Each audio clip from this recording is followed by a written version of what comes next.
የተወዳጁ ሙዚቀኛ ቴዎድሮስ ካሳሁን ቴዲ አፍሮ የቅርብ ሰውና የቀድሞ ማናጀር የሆኑት አዲስ ገሰሰ አስደንጋጭ መረጃ ተሰምቷል። ላለፉት 30 ዓመታት ሙሉ ወጣትነቱንና አቅሙን ለኢትዮጵያ ፊልምና ቲያትር ጥበብ የገበረው በተለይም በልጀስ ተከታታይ ድራማ የምናውቀው ተዋናይ ዳንኤል አሸናፊ ወይም በቅጽል ስሙ ዳንኤል ፂሞ አሁን ላይ በከባድ ፈተና ላይ ነው። ጥበብ በብዙ ውጣ ውረድና ፈተናዎች የተሞላች ነች።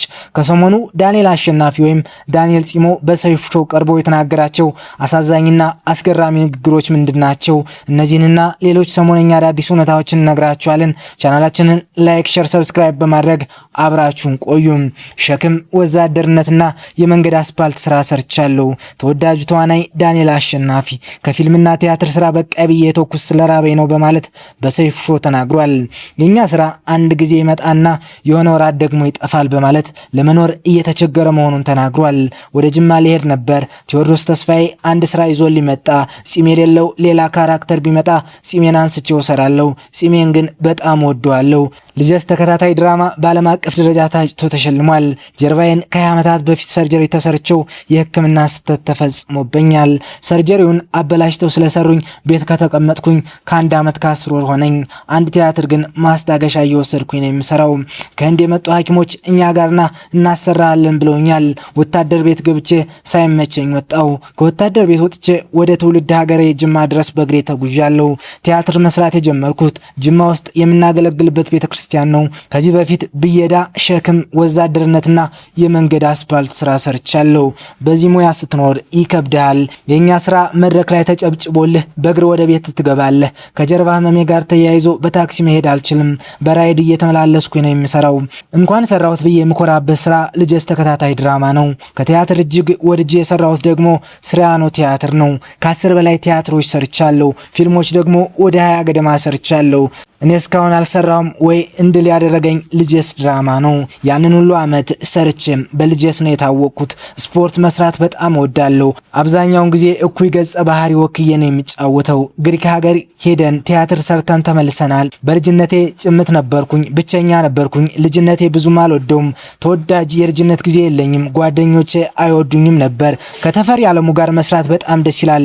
ካሉት ተዋናኞች ውስጥ ከማንም ጋር ብሰራም ደስ ይለኛል። ማንም የማያስፈልጋቸው ከበድ ያሉ ሲኖችን ራሴ ነኝ የምሰራቸው። ሰኔ 15 በብሔራዊ ቲያትር ቤት የሚታየው ንጉስ አርማ ቲያትር በሙሉ ገቢው ለኔ እንዲሰጠኝ ዝግጅት ለማድረግ የምትሯሯጡና የምታውቁኝም የማታውቁኝም በሙሉ አመሰግናችኋለሁ ሲልም ሐሳቡን አጋርቷል። በተለይ የማመሰግናት ሰናይት የምትባል አንዲት ወጣት ልጅ አለች። ሳትሰለች ስታስታመመኝ የነበረች ልጅ ናት። አመሰግናታለሁ ሲል ተናግሯል። የቴዲ አፍሮ የረጅም ጊዜ ማናጀር የነበረው አዲስ ገሰሰ ከዚህ ዓለም በሞት ተለይቷል። የጃኖ ባንድ መስራች የዳሎድ ባንድ አባል የነበሩት ሙዚቀኛ ዘለቀ ገሰሰ ወንድምና በዓለም አቀፍ ደረጃ ስማቸው የገነነ ታዋቂው የሙዚቃ ፕሮዲውሰርና ማናጀር አቶ አዲስ ገሰሰ በኒው ጀርሲ አሜሪካ ባደሩበት በድንገት ከዚህ ዓለም በሞት መለየታቸውን የቅርብ ወዳጆቻቸው አስታውቀዋል። የሞታቸው ምክንያት ገና በውል ያልታወቀ ሲሆን አስከሬናቸው ወደ ውዲቱ ሀገራቸው ኢትዮጵያ እንደሚሸኝም መረጃዎች ያመለክታሉ።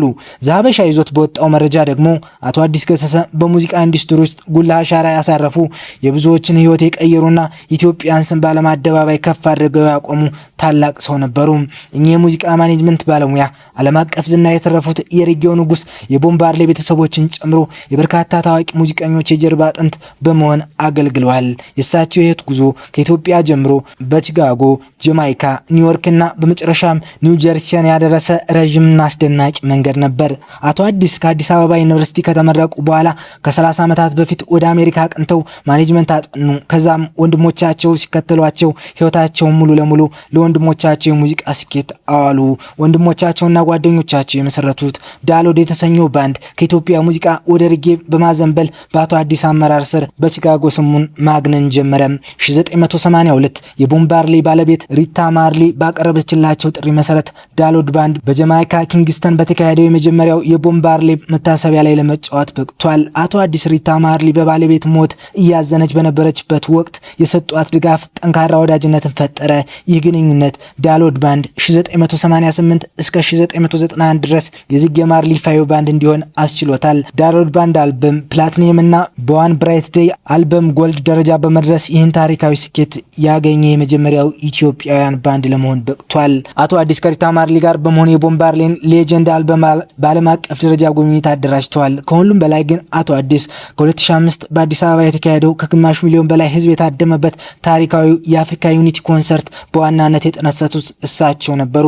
ይህ ኮንሰርት የቦምባርሌን 60ኛ የልደት በዓል ምክንያት በማድረግ የቦምባርሌ ቤተሰብ አንጀሊክ ኮንጂንግ ጨምሮ በርካታ ከዋክብት በአዲስ አበባ ያሰባሰበና ስለ ኢትዮጵያውያን አዎንታዊ ገጽታ ለዓለም ያሳየ ታላቅ ኩነት ነበር። አቶ አዲስ የዓለም አቀፍ ከዋክብት ከማስተዳደር ባሻገር ኢትዮጵያን ሙዚቃ ወደ ዓለም መድረክ ለማሸጋገር ትልቅ ህልም ነበራቸው። ለዚህም ነው አዲስ ማኔጅመንት የተሰኘውን ድርጅታቸውን መስርተው በርካታ ኢትዮጵያውያንን አርቲስቶችን የደገፉት። ታዋቂውን ድምፃዊ ቴዲ አፍሮን በማግኘትና ለረጅም ጊዜ ማናጀሩ በመሆን አገልግለዋል። ታዋቂዋን ድምፃዊ ጂጂን በአጋጣሚ ቤታቸው ውስጥ ካገኟት በኋላ ችሎታዋን አይተው ኒውዮርክ እንድትመጣ በመምከር ከታዋቂው የአይላንድ ሪከርድስ መስራች ክሪስ ብሎክስ ጋር አስተዋውቀዋት ዓለም አቀፍ ሙዚቃውን እንድትፈራረም አድርገዋል። አቶ አዲስ ዓለም አቀፍ ኔትወርክ ያላቸውና ስኬታማ ቢሆኑም እንደ ቅርብ ወዳጆቻቸው ምስክርነት እጅግ ትሁት ነበሩ። ኒውስ ጀርሰን በሚገኘው መኖሪያ ቤታቸው ሹራብና አጭር ሱሪ ለብሰው ከ3 ዓመት ልጃቸው ሀና ጋር ጊዜ ማሳለፍን የሚወዱ አባት ነበሩ። ከሙዚቃ ስራቸው በተጨማሪ በቺካጎ የርጌ ክለብ የኢትዮጵያ የእርሻ ስራና በአፍሪካ ፋውንዴሽን አማካኝነት በኢትዮጵያ ገጠራማ ክፍሎች ትምህርት ቤቶችን የመገንባት ሰፊ ራዕይ ነበራቸው። አቶ አዲስ ገሰሰ ኢትዮጵያን በዓለም አደባባይ ክብር ያስጠሩ፣ የሙዚቃውን ኢንዱስትሪ ያሳደጉና ለብዙዎች መነሻ የሆኑ ታላቅ ሰው ናቸው። በድንገተኛ ህልፈታቸው የሙዚቃ ዓለም ቤተሰቦቻቸውና ወዳጆቻቸው እንዲሁም አድናቂዎቻቸው ጥልቅ ሐዘን ላይ ይገኛሉ። ለወዳጅ ዘመዶቻቸው መጽናናትን እንመኛለን። ቻናላችንን ላይክ እና ሰብስክራይብ በማድረግ ቤተሰብ ይሁኑ። ሰናይ ጊዜ ተመኘን።